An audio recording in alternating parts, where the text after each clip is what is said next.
এটা হচ্ছে আমাদের কলেজের একটা ক্লাসরুম। এখানে এই যে শাহেদা আছে এবং হচ্ছে এই পাশে আমার জীবন লিখতেছে, লেখাপড়া করছে দেখি। আচ্ছা জীবন, এই যে হ্যালো ভাই, কেমন আছেন আপনি? আলহামদুলিল্লাহ ভালো আছি। অনেকদিন, হ্যাঁ ভালো আছে। অনেকদিন পর এই যে আপনি আজকে কলেজে আসলেন, আপনার কেমন লাগছে? অনুভূতি তো আসলে বলে প্রকাশ করার মতো না, কিন্তু খুব ভালো লাগছে। আচ্ছা, এই যে এই কলেজ থেকে পড়ে গেছে, এখানে এমনি কোনো শিক্ষকদের স্মৃতি মনে পড়ে বা কোনো একটা বিশেষ ঘটনা মনে পড়ে কি? বলো। যুক্তিবিদ্যার ম্যাম আফিয়া ম্যামের কথা খুব বেশি মনে পড়ে। তার তার একটা তার একটা উপদেশ আসলে আমার কলেজ লাইফে অনেক বেশি পরিবর্তন করেছে। তা আমি যুক্তিবিদ্যা পারতাম না, এই জন্য ম্যামের কাছে গেছিলাম যে সাবজেক্টটা চেঞ্জ করবো। তিনি আমাকে একদিন বলেছিল যে এই সাবজেক্টে পড়ো, অনেক ভালো করবা জীবনে। তো তার কথাটা জানি না কেন খুব ভালো লাগছে। পরে পড়ছি, আল্লাহ রহমতে এখন খুব ভালো একটা ফল পাইছি। এই তারপর এই কথাটা মনে আছে, তার কথাটা আমার সারা জীবন মনেও থাকবে। আর এই জন্যই বোধহয় মানে দর্শনে ভর্তি হওয়া, তাই না? হ্যাঁ, তো যখন আমি দেখলাম যে আমি নাকি ইউনিভার্সিটি লেভেলেও হচ্ছে এই সাবজেক্টটাই পাইছি, তখন সবার আগে ওনার কথাটাই আমার মাথায় আসে। কলেজ লাইফ পার হয়ে গেছে, কোনো ফ্রেন্ডদের কথা মনে পড়ে? অবশ্যই, বন্ধুত্ব তো হচ্ছে খুব সুন্দর একটা ব্যাপার, তাদেরকে মনে রাখাটাই জরুরি। তোমরা গতকালকে বললা আজকে চলে আসলাম, এটা কেন? বন্ধুত্বের কারণে আমাদের মিস করি বলেই তো চলে আসা। যদি বলা হয় আর কি যে আবার কলেজ লাইফ শুরু করলো, তাহলে কোন কলেজটা বেছে নেবে? ঢাকা উদ্যান সরকারি কলেজ। যাই হোক, এতক্ষণ কথা বলার জন্য তোমাকে ধন্যবাদ। এরপর যে আমরা শাহেদ এখানে আছে, শাহেদের কাছে কিছু প্রশ্ন করবো। আচ্ছা শাহেদ, কেমন আছো প্রথমে জিজ্ঞেস করি, অনেকদিন পর দেখা। আল্লাহর রহমতে ভালো আছি। ভালো আছো? যাই হোক, এই যে অনেকদিন পর কলেজে আসলা, হ্যাঁ কেমন লাগে? এই কলেজের কোনো স্মৃতি মনে পড়ে তোমার?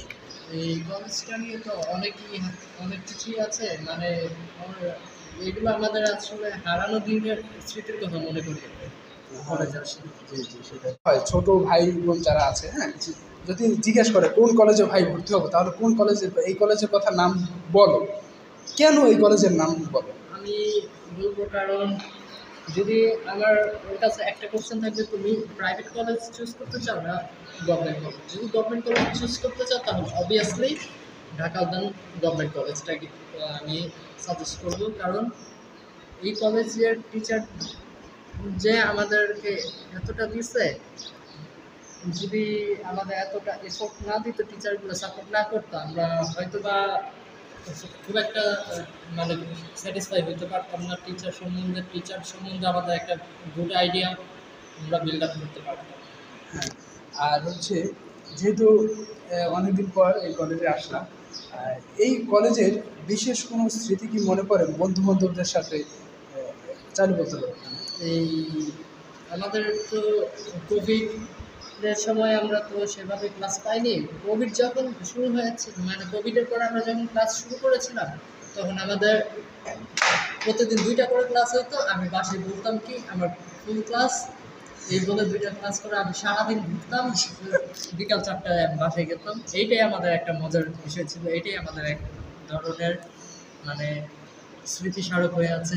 এখানে আমি একটু আসি। এখানে একটা মজার বিষয় হচ্ছে সাহিত্যের নিয়ে, আমি যখন আর কি প্রথমবার রম্য একটা রচনা লিখি, সেটা হচ্ছে একটা সংবাদ।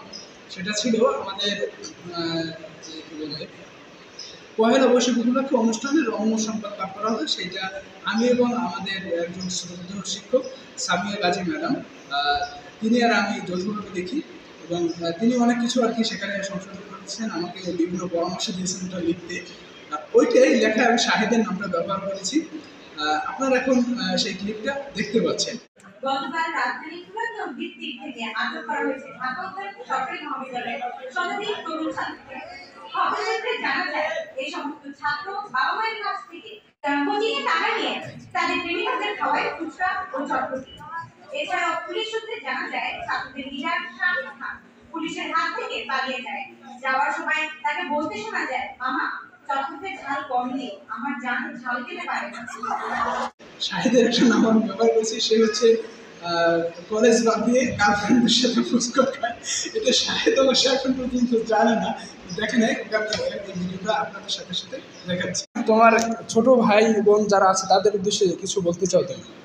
আমি বেশি কিছু বলতে চাই না, আমি শুধু এটুকুই বলতে চাই, আমার পরে যেসব জুনিয়ররা এখানে আসবে তারা পড়ালেখা করুক বা না করুক সেটা পরের বিষয়, টিচারদেরকে তারা যাতে তাদের প্রাপ্য রেসপেক্ট করতে পারে।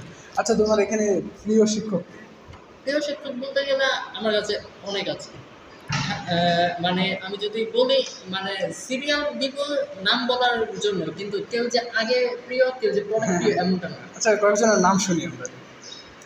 Khaleda ma'am, Faisal sir, Lithika ma'am, Nazmun Nahar ma'am, আর সোহানুর স্যার, মামুন স্যার। হ্যাঁ, আচ্ছা, ধন্যবাদ এতক্ষণ কথা বলার জন্য। এই কলেজের স্মৃতি বহন করে থাকো এবং সবাই এই কলেজে আসুক, আমরা এটাই চাই। কলেজ সম্পর্কে যদি আমি বলি, আমরা যতদিন যাবে কলেজের আরও ইমপ্রুভমেন্ট হবে। আমি চাই যে আমার পরবর্তী জেনারেশন যেই আসুক না কেন, আমার ইচ্ছা আমি তাকে এই কলেজে পড়াবো। আচ্ছা, ধন্যবাদ তোমাকে। এই যে দেখেন আমাদের ঢাকা উদ্যান সরকারি মহাবিদ্যালয়ে এখানে ফিঙ্গারপ্রিন্ট সেন্সর লাগানো হয়েছে।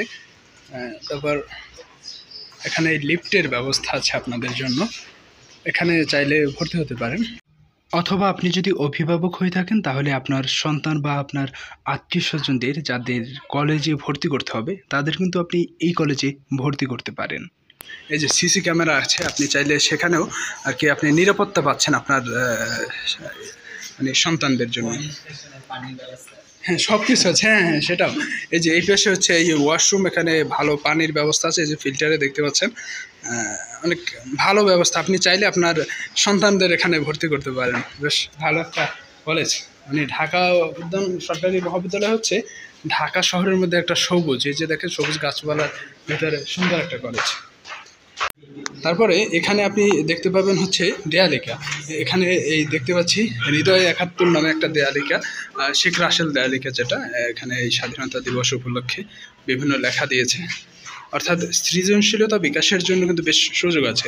আর একটা কথা বলে নেই, এখানে আমি যখন আর কি প্রথম এই কলেজে এসে লেখা দিই, কাজী সামিয়া সুলতানা ম্যাডামের কাছে আমার একটা লেখা জমা দিই, সেটা এই দেয়ালিকার মাধ্যমে আর কি প্রকাশিত হয়েছিল। কলেজের ভিতরে নামাজের জন্য কিন্তু সুব্যবস্থা রয়েছে, আপনি এই স্থানে নামাজ পড়তে পারবেন।